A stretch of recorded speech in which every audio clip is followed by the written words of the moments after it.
enhanced community quarantine due to a recent spike in COVID-19 infections.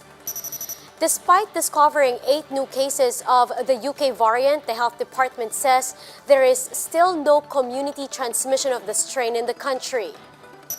The number of people vaccinated against COVID-19 has surpassed that of total coronavirus infections around the globe. That's as the Philippines joins the list of countries that have yet to roll out COVID-19 vaccinations. Health experts say there are up to 6 strains of COVID-19 that are considered variants of concern. But what does this exactly mean? And take a look at how Russia encourages the public to get vaccinated using free ice cream.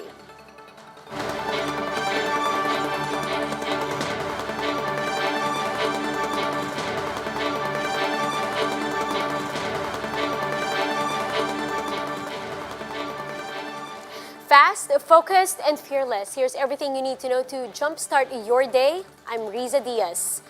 Kalinga's capital city of Tabuk will be on extended ECQ, while 4 other towns in the province will be placed under modified ECQ until February 15. The Cordillera Interagency Task Force says the towns of Pinukpuk and Tinglayan will revert to the stricter quarantine classification beginning February 9. This after a spike in new active COVID-19 cases within a week. The MECQ status in the municipalities of Lubuagan and Tanudan will also be extended until February 15. Now, as mentioned, the city of Tabuk will retain its ECQ status for another week, following what local officials called an alarming increase in new infections.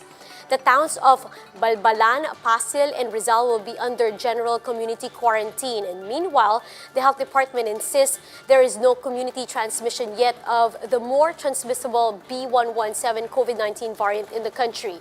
This is despite 8 more patients confirmed to have been infected with the new strain.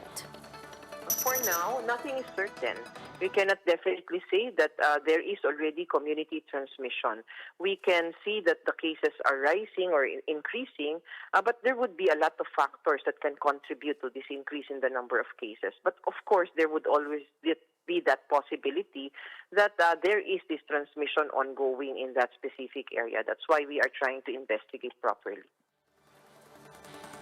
The World Health Organization says there are now more people vaccinated against COVID-19 than those who have been infected with the virus globally. In a virtual briefing, WHO Director General Tedros Ghebreyesus lauded this achievement, noting that this was done within a short time frame. However, he pointed out the uneven distribution of vaccines. To address this, the WHO chief called on pharmaceutical firms to share their facilities to ramp up vaccine production. Tedros also urged rich countries to donate doses to poorer nations once they have already vaccinated their health workers and senior citizens. More than 3/4 of those vaccinations are in just 10 countries that account for almost 60% of global GDP. Almost 130 countries with 2.5 billion people are yet to administer a single dose. The global COVID-19 caseload surpassed 104 million as of February 5, with the death toll exceeding 2.2 million. Countries with more than 2 million cases include Russia, Britain, France, and Italy. Now, these countries also registered more than 50,000 deaths, according to the WHO.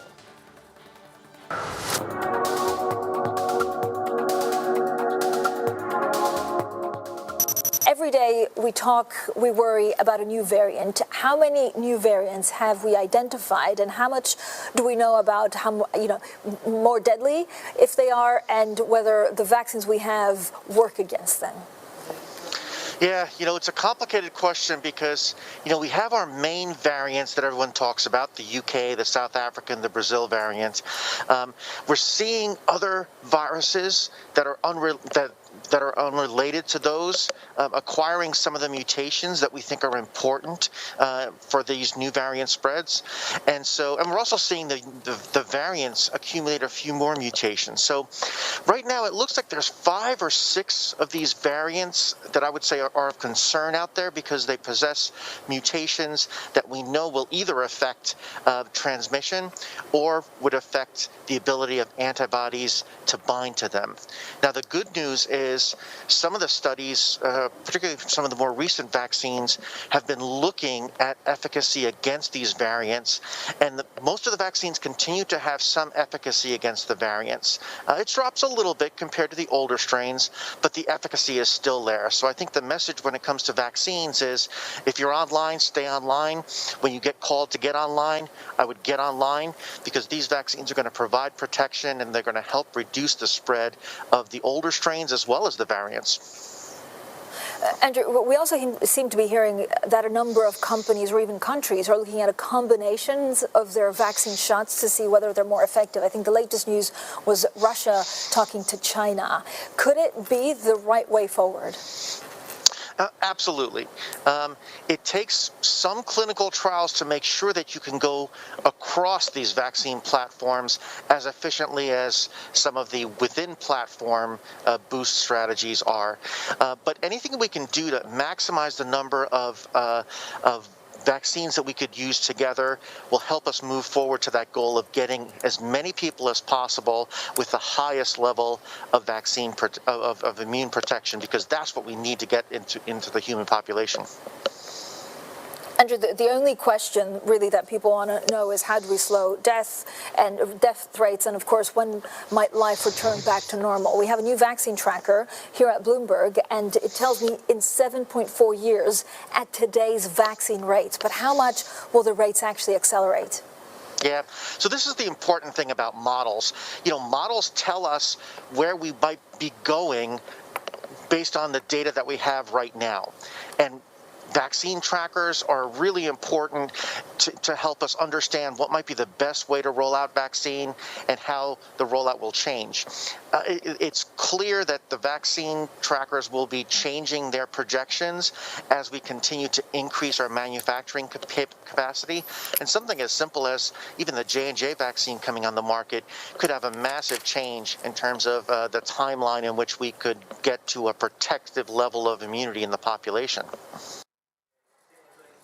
We'll be back with more stories after the break. Keep it here on One News.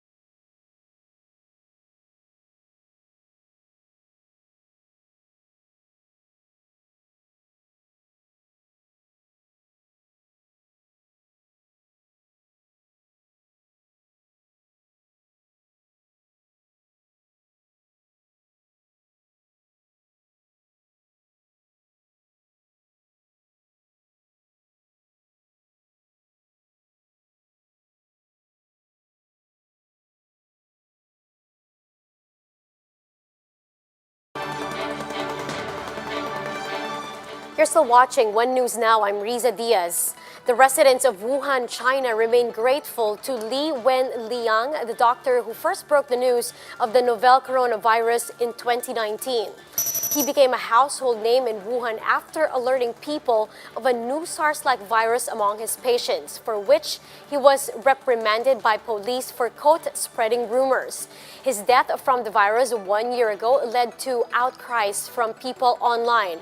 Even when Chinese President Xi Jinping honored the heroes against COVID, there was no mention of Li. Now, while people say life in the city has mostly returned to its usual rhythm, they still revere Li for his actions. 首先，我觉得民间对他的认可已经达到一个高度。至于官方，我个人认为官方应该再给他一些更高的一个肯定吧，更多的肯定，不应该就这样过去了。我是觉得有一点点难受的，其实目前的状况。当然，其实对于抗疫来说，我们前期可能有一点点失误，我觉得后期做的已经非常非常不错。他应该算是我们武汉的，是整个中国人的一个英雄吧，相当于是，因为他提醒了我们，就是给了我们一个那个警示。A low pressure area was spotted east of General Santos City while the northeast monsoon continues to affect northern Luzon. Let's get more details on these weather systems. We have Pag-asa weather forecaster Ana Clauren. Good morning, Ana. Yes, good morning. And the low pressure area was estimated at around 1,010 kilometers east of General Santos City, South Cotabato. And today, the trough of this LPA will bring cloudy skies with scattered rain showers and thunderstorms over the eastern Visayas, Caraga, and the Davao region. Ana, are we seeing the northeast monsoon affecting northern Luzon, and how will this affect the entire region? Yes, the northeast monsoon will bring cloudy skies with light rains over Cagayan Valley and Cordillera Administrative Region, while in Ilocos region, we're expecting a generally fair weather condition aside from isolated light rains. That is due to the northeast monsoon. How about the amihan? Is it expected to intensify or weaken in the next coming days? In the next coming days, we're seeing that this amihan will continue to affect only the northern Luzon.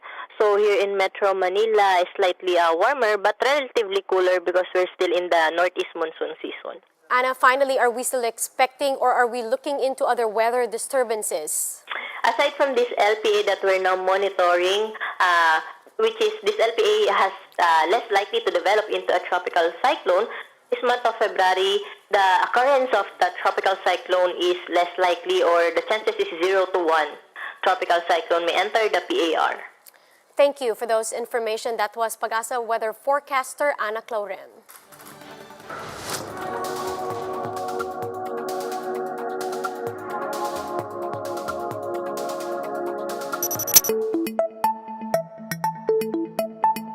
While vaccine rollouts around the world have been marred by chaos and confusion, in Moscow, they've got a different problem: getting people to participate.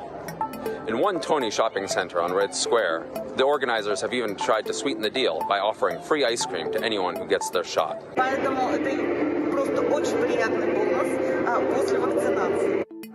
The capital has over 100 centers around the city, offering the Sputnik V vaccine that was developed in Russia. Even so, the total number of people inoculated is less than comparable cities like London and New York. The low turnout may be because only 38% of Russians say they are willing to take the vaccine, according to a December poll. That's well below the 60% of adults the authorities are aiming for in the first half of the year. То, что они дают бесплатное мороженое, это мотивация как определенная. А сколько это стоило мороженое? Не знаю, но я все равно подожду марта, а потом решу. Distrust of officialdom during the Soviet period, the fact that the vaccine was made available before testing was complete, and perhaps a false sense of normalcy when Moscow declined to lock down during the second wave, all kept people away, despite Russia having one of the worst outbreaks of COVID-19 in the world. Full disclosure, I was one of the first in line to take Sputnik V when it became available. With the recent publication of data showing it is highly effective against the coronavirus, perhaps more Russians will now take the plunge. And that's how the day is shaping up to be. Join us later at 9 in the morning as we monitor the day's biggest stories from sunrise to sundown. You can also catch One News on Signal Play app. Register for a free account now at www.signalplay.com and stream One News live anytime, anywhere. I'm Riza Diaz. We are One News.